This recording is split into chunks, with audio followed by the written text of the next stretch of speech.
Stanley Kober, I'm a Georgetown alum now at the Cato Institute. I would like to dispute the premise here. We were interested in religion in the 1980s, but it wasn't promoting religious extremism, not religious freedom. Part of the problem we have now is we supported this extremism against the Soviet Union.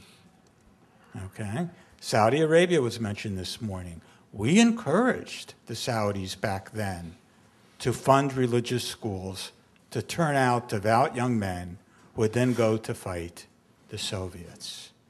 We encouraged President Zia in Pakistan to take his country in a more extreme direction because we thought this would be better to confront the Soviets. It seems to me if we're going to have any credibility here, we have to examine our own responsibility. I'm not saying we have the only responsibility. But to the extent we are focusing on these issues of religious freedom now, it is in large part because of our promotion of religious extremism back then. Ruth, did you want to comment on that? Or anyone else? I might quarrel just with the choice of words. I certainly there's a great consciousness in law of armed conflict about the problem of unexploded munitions after the war is over. And in that sense, the same kind of zeal that may impel somebody to fight against the Soviets has an afterlife, and people can't just be, indeed, turned around with an on and off switch. So there, I certainly agree with you. But it is hard to, persuade Afghans to face Soviet helicopters and weaponry. So the great game is a difficult one to play. I mean, I just to go back to the prior point, I think that. Indeed, often more than religion, it is tribe and clan, ethnicity, sect. This is why the Brits were so cynical, if I may, in their use of anthropology. Malinowski and Levi Strauss were help them teach them to be good colonialists and divide and conquer and figure out who's really doing what to whom in Iran. On your point about self-castigation, lamentation, I guess one can do that. And always judge one's policy with a sense of moral modesty, but ain't much to do about it now, so I'm not sure it gets you very far. I think that's just wrong. It's what's perfectly true is that after the Soviet invasion of Afghanistan, the U.S. collaborated with the Saudis and with Pakistanis in supporting the Afghan Mujahideen who eventually defeated the Soviets and eventually were instrumental in bringing down the Soviet Empire. Even if what you said were true, it still would have been worth doing. I mean, defeating Hitler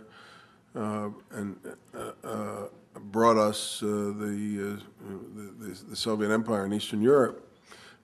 So we had to go on to fight that battle next. We were in a pretty serious battle, and this was actually turned out to be a master stroke in that battle. But the reality is different from what you described. We did not have a large part in the promotion of religious extremism.